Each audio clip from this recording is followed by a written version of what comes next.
Hola a todos los suscriptores y simpatizantes del canal ADTV y de este programa de Devaneos, que es un programa de reflexiones, y hoy vamos a reflexionar sobre ¿debe y puede España volverse hacia América Latina? ¿Cómo se ha suscitado toda esta cuestión? Bueno, pues toda esta cuestión se ha suscitado de la manera más banal posible.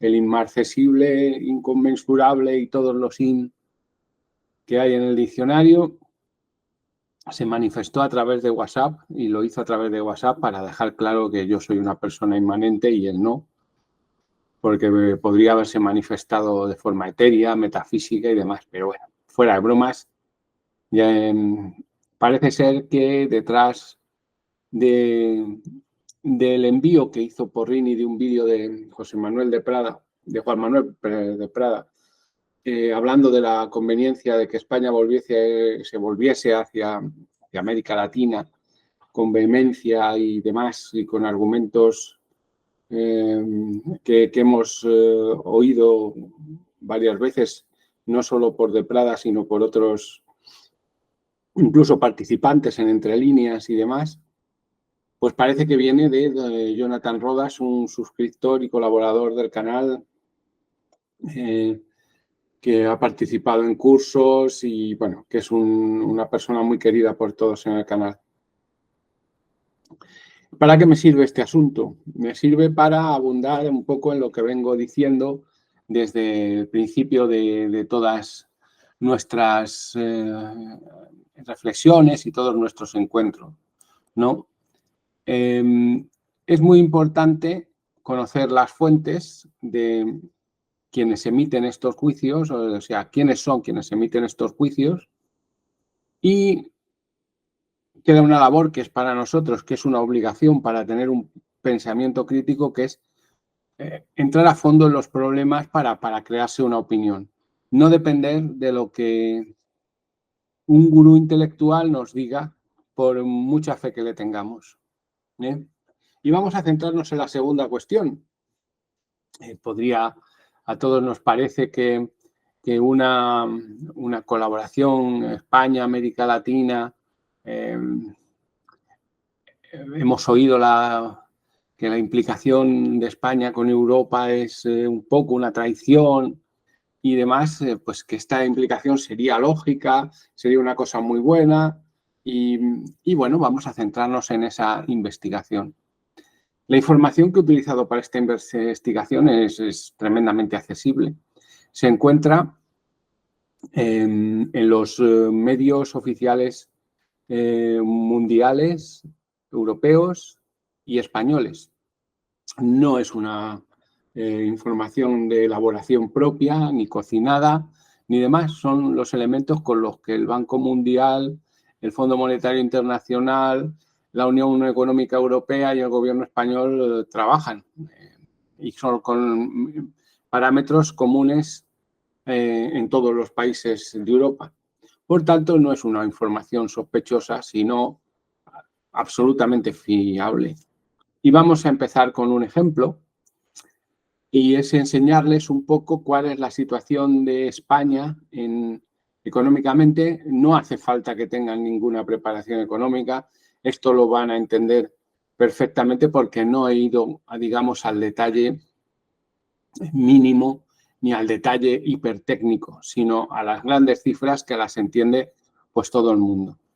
Para ello, pues voy a compartir un poco mi pantalla. Bueno, pues hemos conseguido compartir lo que deseamos compartir y aquí pueden ustedes observar que tenemos en pantalla, vamos, la pantalla del navegador, el comercio exterior de España, es decir, en porcentajes, cómo se distribuye el comercio exterior. Y bueno, es la fuente es la Unión Europea y aquí tenemos que el 75,5% de nuestro comercio, de lo que exportamos, lo compra la Unión Europea y de lo que importamos, lo que compramos nosotros, el 57,3% se lo compramos a la Unión Europea. Sin embargo, América Latina, que está, vamos a ver aquí, le vendemos un 4,5% ¿de qué? Del Producto Interior Bruto. ¿Qué es el Producto Interior Bruto? Pues la masa de todo lo que produce la economía española. Perdón, en este caso no hace referencia al Producto Interior Bruto, sino a la cifra del total de las exportaciones. No vamos a equivocarnos. Pues el 4,5% de esa cifra es para América Latina. Un 75,5 contra un 4,5. Y un 57,3 que compramos a Europa contra un 5,1 que compramos a América Latina. Bueno, ¿qué conclusiones vamos a dejar de compartir? Y vamos a entrar en qué conclusiones podemos sacar de este gráfico. Pues si se quisiera hacer un cambio de paradigma, tendremos que pensar que no se han llegado a estas cifras de una manera rápida, de un año para otro, sino que se han llegado de una manera muy lenta durante décadas, y cuando digo décadas utilizo el plural, y que un cambio de paradigma está sujeto a dos cosas, es decir, a un proceso igualmente lento y a responder a una cuestión. Nosotros podemos vender una serie de cosas y vendemos, de hecho, a la Unión Europea. Pero son esas cosas las que necesita América Latina. Las puede comprar, existe el mercado. Se podrían sustituir con otras cosas. Las economías son las mismas y están dispuestos a pagar los mismos precios. Como ven, no estamos ante un problema simple. Es muy fácil en una charla de café decir, no, porque la tradición, la religión, ya no partimos de la nada, partimos de un contexto. Y modificar ese contexto tiene un coste, que tendría un coste para el pueblo español notable. Notable. Y si se hace de forma paulatina, tendría que estar sujeto a otra cosa más. Esperamos que a quienes compramos y quienes nos venden les parezca todo esto bien y este cambio de paradigma no tenga ninguna consecuencia. Quien conoce un poco los mercados financieros, no hace falta que sea un especialista para nada, sabe que en los mercados financieros hay una dialéctica y que esto no es gratis. Pero bueno, como ya he dicho, en una entrevista de YouTube, en una charla intelectual, en un libro, con muchísimas citas de autores del 20, del 19, de la hispanidad, invocando la religión, invocando la tradición, invocando los virreinatos, invocando la leyenda blanca en vez de la leyenda negra. Todo esto pues puede a lo mejor funcionar. Esto es la insoportable levedad de lo etéreo, ¿no? Pero en el mundo real esto es un disparate, ¿no? Pero un disparate enorme. Y ahora entremos en otro razonamiento, que es el campo político, que está subordinado al económico. Si creemos que es al revés, no tenemos ni idea de lo que es la época actual. Es la economía, son las grandes empresas las que mandan en el mundo, no son los gobiernos. Pero hagamos un poco por qué España se vuelca en Europa. No, es que los países anglosajones, es que Europa, desde los años 80, la entrada de España en la Comunidad Económica Europea, ha financiado, cuando no ha subvencionado, es decir, regalado, un desarrollo económico en infraestructuras, sanidad y otras muchas áreas que ha transformado nuestro país como la vuelta de un calcetín. En 2001, y ya ha llovido desde entonces, más de 20 años, José Luis Malo Molina, a la sazón director general del Banco de España, en el marco de un encuentro del uso español de economía, liberó, dejó y repartió un documento llamado Los efectos de la entrada de España en la Comunidad Económica Europea. Comienza de la siguiente forma, y leo literalmente. Y después justifico, por supuesto. La entrada de España en la Comunidad Europea ha sido, sin duda, uno de los principales motores de la modernización experimentada por la economía española en los últimos 15 años. La integración ha supuesto la culminación de un proceso de apertura que se había iniciado algunas décadas antes y que se ha acelerado notablemente desde 1986. Hasta aquí podría ser un discurso tan de café como los que se hacen en las tertulias con la hispanidad y todo esto. Pero ahora entramos en las cifras y después iremos al detalle. En términos de flujos comerciales, lo que se compra, lo que se vende, la suma de exportaciones e importaciones en 1986, antes de entrar en la Unión Europea, representaba el 35,9% de nuestro Producto Interior Bruto, que es lo que produce un país como España y que da medida del tamaño de su economía. Pero ha llegado al 62,2%, 35,9% frente a 62,2% en el año 2000. Un cambio de porcentajes que representa la transición desde una economía cerrada hacia un grado de apertura comparable a las economías con mayor tradición de integración internacional. O sea que España hace un paso absolutamente relevante en este tema, que es muy fácil de entender. Las transformaciones son aún más sorprendentes por su intensidad cuando se observan las transacciones financieras y los flujos de inversión internacional. Esto es muy importante. Si no haces ciertas cosas, la economía se mueve por un parámetro muy subjetivo, que es la confianza. Y los países y las empresas no vienen a tu país a invertir. Vuelvo al documento. La variación neta de activos y pasivos, activo es lo que una persona tiene en su poder y pasivo lo que una persona debe, es decir, si has pagado tu hipoteca, tu casa, tus muebles, tu coche y demás son tus activos y a nivel de país pues son los edificios, las empresas y demás, y pasivos son las deudas, si estás endeudado, si tienes esa hipoteca, si has pedido un préstamo personal. Pues dice que la variación neta de activos y pasivos exteriores en porcentaje del Producto Interior Bruto, siempre se pone todo en relación al total de la economía, ha pasado del 2,2% y 0,7%, activos 2,2, 0,7% en 1986, al 26,6 y 28,8% en el año 2000. Bueno, si esto lo traducimos en porcentajes, nos iríamos a cifras astronómicas. A su vez, la inversión extranjera directa en España ha pasado del 1,4% del PIB en 1986 al 6,6% del PIB durante el año 2000.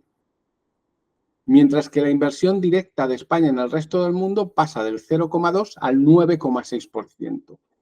Han venido y nosotros también hemos sido capaces de invertir en unos términos disparatados. Voy a compartir otro gráfico que visualmente va a ser muy explicativo del efecto de Europa en España y de lo que ha supuesto esta entrada en la Unión Económica Europea. Vamos a ver si todo funciona normalmente y permitimos y nos encontramos con este gráfico. La parte gris corresponde a antes de la entrada de la Comunidad Económica Europea y la parte blanca después. Tenemos un primer parámetro que es el grado de apertura, cómo se ha abierto la economía. Después, la variación neta de activos, la variación neta de los pasivos, la inversión directa de España y la inversión directa extranjera. Pues, ¿qué puedo decir? Es que a simple vista se nota que la asunción y la entrada en la Comunidad Económica Europea lo que ha hecho ha sido transformar al país de manera absoluta y de manera positiva. Vamos a dejar de compartir.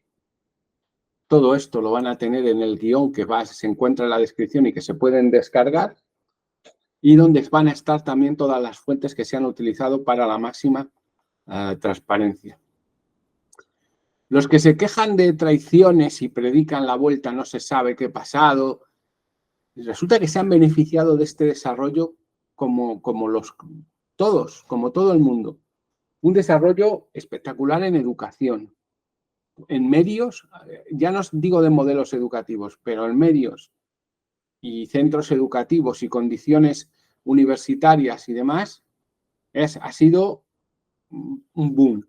Una sanidad notabilísima aparte de los problemas que pueden tener. Unas infraestructuras que son la envidia de Europa, con la mayor cantidad de kilómetros de autovías, un aumento de la seguridad y lo que es más importante, el establecimiento de principios políticos que a fuerza de cierta supervisión internacional se han tenido que mantener en parámetros aceptables. Aquí no estamos hablando de que el país no tenga ningún problema. Por ejemplo, España tiene un problema endémico, que es el paro, el desempleo, que no se logra bajar a cifras verdaderamente interesantes. Hay problemas de tipo político, como los que tenemos ahora con el independentismo y demás, pero no estamos hablando de eso. Estamos hablando de cómo ha afectado Europa a España y de si la elección de España de entrar en Europa ha sido acertada o no. Y quien diga que no, pues está mintiendo claramente. Y si no, que presente unos datos alternativos. Porque la opinión que aquí pongo está basada en datos y cifras. Y lo bonito de las opiniones, y aquí vamos a utilizar el refrán castizo, como dice el dicho vulgar, es que las opiniones son como el culo. Todos tenemos uno. Pero distinguir el grano de la paja es la tarea que nos hemos propuesto. Entonces, ¿ha dado la espalda a España en Latinoamérica? Pues yo diría que no. En el campo de la cultura hay un flujo incesante que percibimos en intercambios y modelos ampliamente conocidos como la labor del Instituto Cervantes, la Casa de América, que tiene un trabajo increíble. El Instituto Cervantes ya sabe que es una institución que de alguna manera promueve el intercambio cultural y que tiene sedes en prácticamente todos los países de Latinoamérica. Y estas políticas no han sido patrimonio de un gobierno, de un signo o de otro. Han sido patrimonio de todos los gobiernos, de todos los signos que han pasado por este tiempo y que han mantenido esta política. Pero también hay que sumar una cosa más. La labor que ha hecho España dentro de la Unión Europea, impulsando la inversión y la orientación de dicha unión en materias de inversión hacia Latinoamérica, no ha sido menor, ¿eh? Y ahora vamos a ver un cuadro que explica claramente el compromiso de España para con Latinoamérica, donde vamos a compartir otra vez pantalla, ¿eh? Para compartir pantalla, pues vamos a encomendarnos a los dioses de la tecnología y nos vamos a este tercer cuadro. Y esta tabla, que va a estar dentro de poco a su disposición, dice los 10 donantes principales para América Latina y tenemos el gusto de ver que España es el primero en el año 2008 con un 21% del total de estas donaciones, por encima de Estados Unidos, pero si a España le añadimos las instituciones, no países, de la UE, más Alemania, más los Países Bajos, más Francia, más Suecia, veremos que hay una cantidad importante de recursos económicos que han ido hacia América Latina. Y bueno, pues como se suele decir, en estos casos, a Dios rogando y con el mazo dando. Está muy bien todas estas tertulias de cafetín, pero no me voy a quedar allí en el análisis. No, esto no es un discurso triunfalista.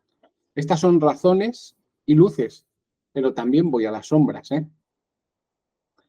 Hay que saber que las relaciones comerciales a nivel mundial se establecen no como un pacto cordial, sino de una forma dialéctica, en el marco de la competencia y de la confianza.